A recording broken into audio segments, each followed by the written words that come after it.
Pyramids of Egypt का unrestricted access मिल गया है। ये मेरे आज तक की देखी गई सबसे कूल चीज है। हम एंशिएंट फेरोज के टूम्ब के अंदर जाने वाले हैं, ऐसी जगह जहाँ एंटर करना लिटरली इलीगल है क्योंकि यहाँ बहुत खतरा है। अगर हम गिर गए तो? ओ हाँ, तुम बेशक मर जाओगे। हम स्विम करके पिरामिड्स के नीचे बने एक सीक्रेट अंडरग्राउंड टूम तक भी जाने वाले हैं। Oh my God! हमें एक्सप्लोर करने के लिए सिर्फ 100 घंटे मिले हैं और हम शुरू करने वाले हैं अभी इसी वक्त। मेरे पीछे आओ बॉयज, मजा आने वाला है। ये कितना खूबसूरत है। किसी ने यहाँ ये पत्थर 4500 साल पहले रखा था। बिल्कुल सही, ये पिरामिड लगभग 4500 साल पुराना है। जिस पैसेजवे में हम हैं वो हमें वहाँ ले जाता है जिसे इजिप्टोलॉजिस्ट कहते हैं किंग कुफू का टूम, वो फेरो जिसने शायद पिरामिड्स बनवाने का हुक्म दिया था। वो ये कमरा द ग्रैंड गैलरी कहलाता है। हमने इस पिरामिड का कितना % एक्सप्लोर किया होगा? शायद हमें इस सवाल का जवाब कभी ना मिले। ये सबसे कूल तरीका था जवाब देने का। ये वो कमरा है जहाँ किंग को दफनाया गया था। जहाँ तक हमें विश्वास है। हाँ। तो चलो चले।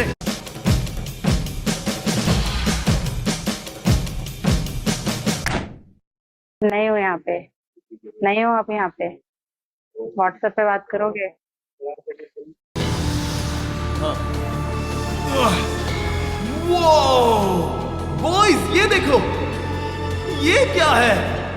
4600 साल पहले इस कमरे में शायद किंग का ममीफाइड शरीर रखा था। ये वही जगह है जहाँ फेरो को दफनाया गया था। हमारा मानना है कि मरने के बाद ये उनकी कब्र थी। क्या मतलब है? हमें पक्का नहीं पता। मुझे लगता है कि इस पिरामिड के अंदर कहीं और भी एक चेम्बर है जिसे हमने अब तक नहीं ढूंढा है और उसमें शायद राजा का शरीर हो सकता है। पता है क्या, इस वीडियो में हम वही ढूंढने वाले हैं क्योंकि हम सच में पिरामिड्स के सैकड़ों फीट नीचे से लेकर धरती के सबसे बड़े एंशिएंट पिरामिड की सबसे ऊंची चोटी तक एक्सप्लोर करने वाले हैं। ये तो जबरदस्त था। दूसरे बड़े पिरामिड्स को एक्सप्लोर करने से पहले मैं तुम्हें बेस कैंप दिखाना चाहता हूँ। हाँ, ये बढ़िया है। हमारे पास एक डिनर टेबल है, कुछ टेंट्स हैं सोने के लिए और ओके। यहाँ तक कि हमने लाइट्स भी लगाई हैं ताकि तुम पिरामिड्स को कैंप से देख सको। ये इस दुनिया की सबसे महंगी नाइट लाइट होगी। ये है वो पिरामिड जिसे हम एक्सप्लोर करने वाले हैं। मुझे सुबह 5 बजे शुरू करना है तो सब जाके सो जाओ। ये पिरामिड्स अपने समय के लिए इतने टेक्नोलॉजिकली एडवांस थे कि कुछ लोग इनका क्रेडिट प्री इजिप्शियन सिविलाइजेशन को देते हैं, जबकि कुछ लोग तो एलियंस की थियरीज की ओर भी इशारा करते हैं। लेकिन इजिप्टोलॉजिस्ट को यकीन है कि इन्हें पहले के इजिप्शियंस ने अपने किंग्स के टूम्स के रूप में बनाया था।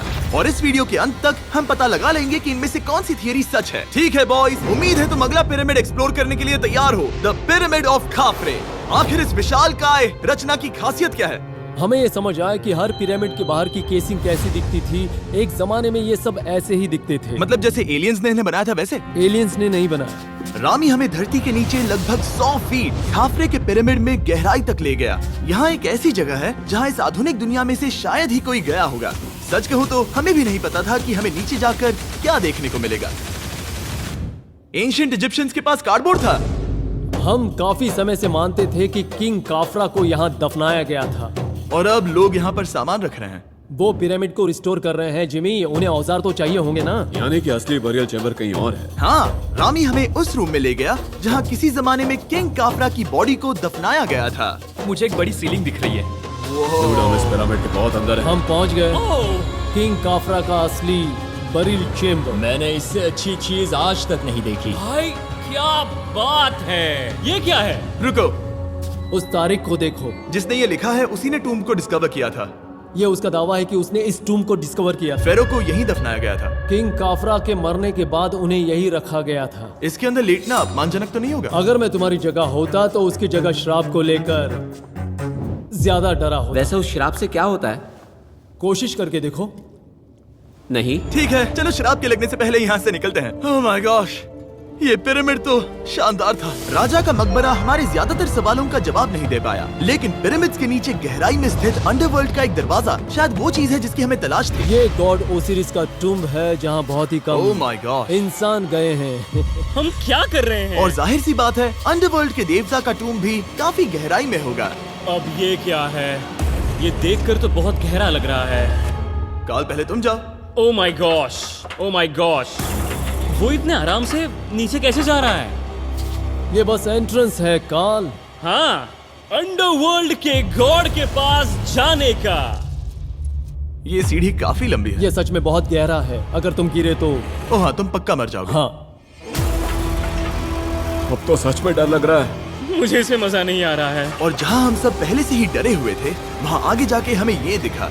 3000 साल पुराना इंसान। इंसान? मैंने इसे हाथ में क्यों पकड़ा है? ये खोपड़ी का हिस्सा ये है? एक खोपड़ी है। हाँ। Oh my God. जब हम नीचे जाएंगे हम इतनी गहराई में होंगे कि ऑक्सीजन की कमी से बेहोश होने का भी खतरा रहेगा। बिल्कुल सही। अब चैंडलर ओजाइरिस की कब्र की ओर बढ़ रहा है। ठीक है, ये मैं चला। ओह, मैं पानी में हूँ। वो तुम महसूस कर सकते हो कि यहाँ की हवा थोड़ी पतली है। रुको, ये क्या है? यहाँ एक पत्थर है। ये पत्थर या कोई ढक्कन? इस कमरे के ठीक बीच में गॉड ओसिरिस का सरकोफेगस रखा है। यानी कि यहीं पर है उस अंडरवर्ल्ड का दरवाजा। हाँ, तो अंदर जाकर देखो। क्या पानी के अंदर? वेल, हाँ। ठीक है, ठीक है, ठीक है, ठीक है, ठीक Come है। on। Oh my God. माना जाता है कि ये सरकोफेगस दरअसल अंडरवर्ल्ड का दरवाजा है और शायद यहाँ पहले कोई भी इंसान नहीं आया। कितना गहरा है? ओ माय गॉड, मैं यहाँ क्यों हूँ? मैं एक यूट्यूबर हूँ। हम यहाँ क्या? जरा ऊपर राइट में उस कोने को देखो, वहाँ एक सुरंग है जो किसी को नहीं पता कहाँ जाती है। काल, वहाँ ऊपर जाओ। क्या मैं सच में वहाँ जा सकता जिमी, हूँ? उसे मत जाने दो। मैं बहुत डर गया हूँ ब्रो। काल, ये सही नहीं है। मैं ऐसी सुरंग में हूँ एंशिएंट इजिप्ट में जहाँ कभी कोई नहीं गया होगा।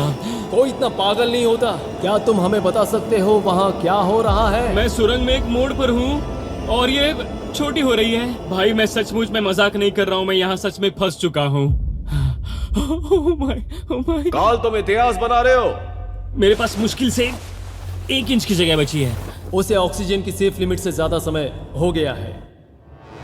क्या हम बाहर निकल सकते हैं? मैं रेडी हूँ। तो इससे पहले कि हम सचमुच मर जाते और खुद अंडरवर्ल्ड को देखते, बाहर निकलने का आसान तरीका नहीं है ना? हम जितनी जल्दी हो सके वहाँ से बाहर निकल गए, क्योंकि मैं इतना तो जीना चाहता हूँ कि गीजा के महान पिरामिड्स के उन गुप्त रास्तों की खोज कर सकूं, जहाँ आज के समय में स्पेस में जाने वाले लोगों से भी कम लोग गए हैं।